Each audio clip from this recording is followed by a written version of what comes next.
Hello ladies and gentlemen, welcome to another stats lesson.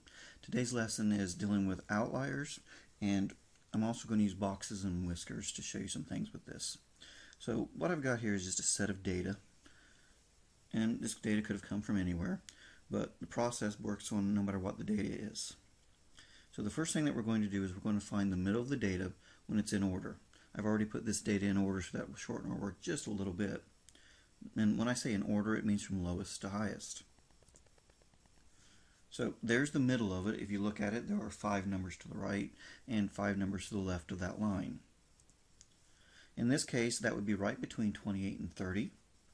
If you were to find the average of 28 and 30, or the number exactly between those two, then you're going to get 29, which I've marked in blue here. This is called the median.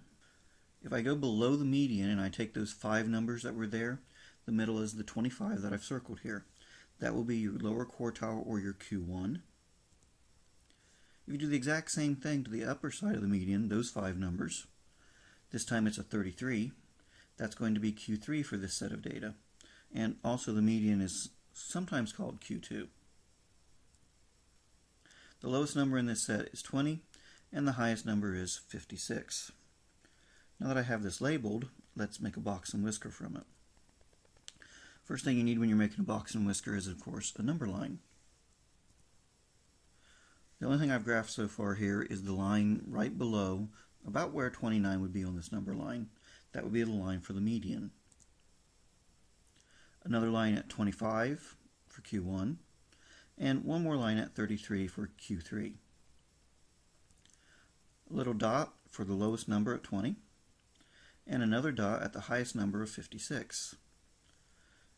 These lines and dots are going to be the basis for the box and whisker. If you connect the lines together on the tops and bottom, you get what the box looks like. And if you connect from the middle of the box ends all the way over to the dots, you're going to get what the whiskers look like. The interquartile range is Q3 minus Q1. That's the distance between the low end of the box and the high end of the box, or the left end of the box and the right end of the box. In this case, that was 33 and 25. So according to the math, the interquartile range is simply to subtract those two numbers. 33 minus 25 is, of course, 8. Now I'm going to introduce something called fences. In this case, the lower fence, or basically a way of telling where the outliers are if there are any, is to take Q1 minus 1.5 times the interquartile range, or as my formula says here, 1.5. So 25 is Q1, 1.5 times 8 is 12, that's where the 12 comes from, and subtracting 25 and 12 you get 13. I've indicated up on my number line now a dotted red line about where 13 would be.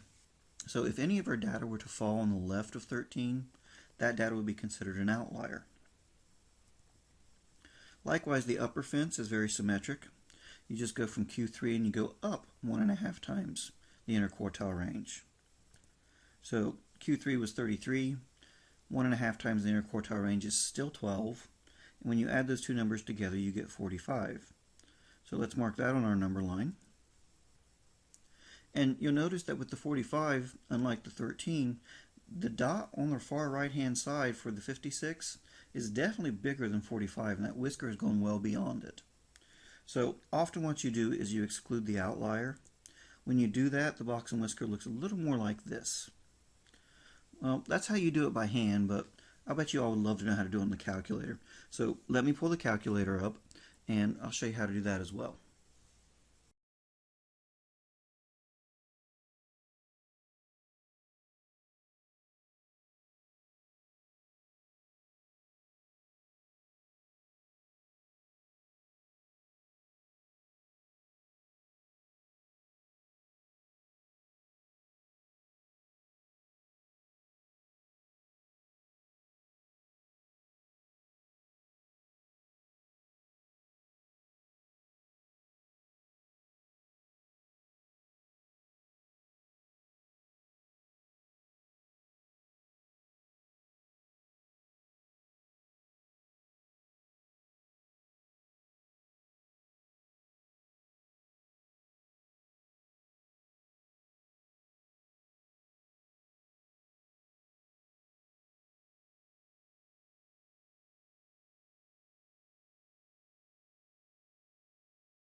And that will conclude today's lesson, so have a great day.